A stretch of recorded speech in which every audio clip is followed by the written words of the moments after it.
I had the distinct honor of meeting the gentleman here who was a World War II veteran. Sir, please stand so we can recognize you, and thank you for your service.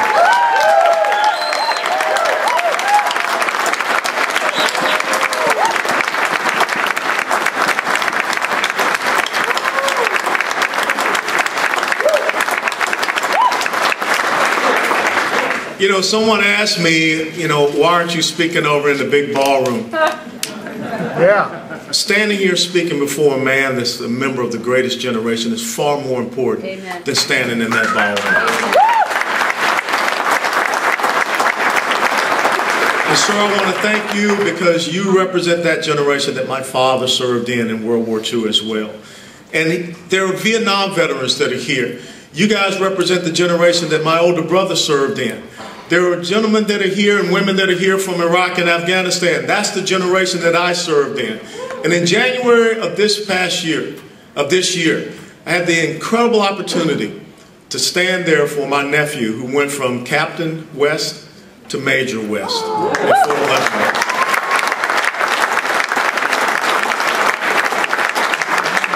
It is that legacy of service which will maintain these great United States of America. When you think about the first time when Americans answered the call to service and they stood at Concord Bridge, when they stood at Lexington Green, all the way to today, standing on freedom's ramparts in Afghanistan, all over the world.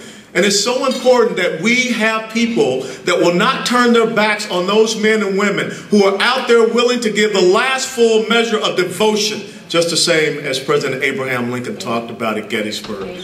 We as conservatives must start talking about national security and foreign policy. We cannot continue to believe that every dollar in Washington, D.C. is equal. Because the most important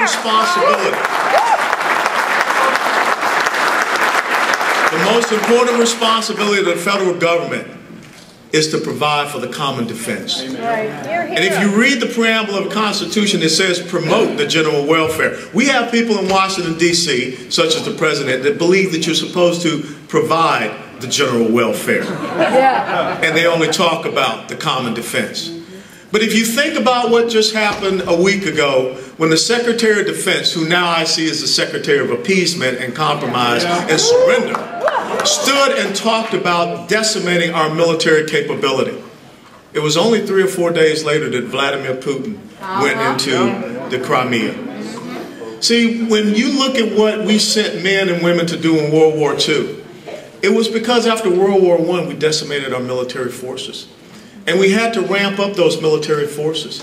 And if you know something about history, you know that the Japanese saw an opportunity and they attacked us at Pearl Harbor.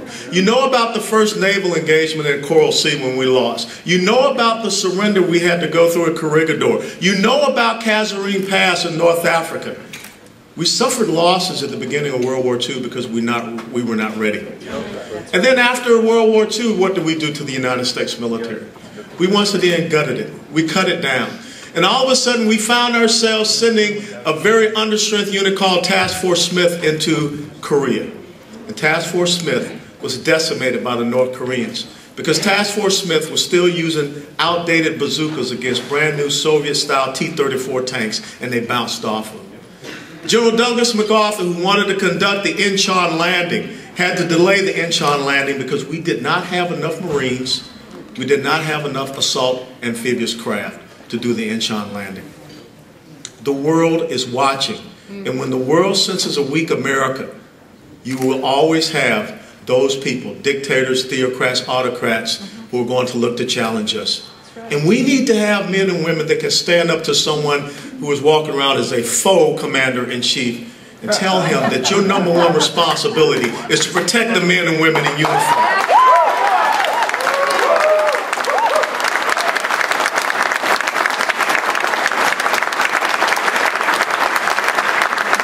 Unfortunately, we have a president, we have an administration that believes that the vital national security interests of the United States of America is lifting don't ask, don't tell. We have people that believe that social egalitarianism is such an important thing that they are going to say that women should be in the special forces and the Rangers. Not what should we be doing as far as enhancing their capability.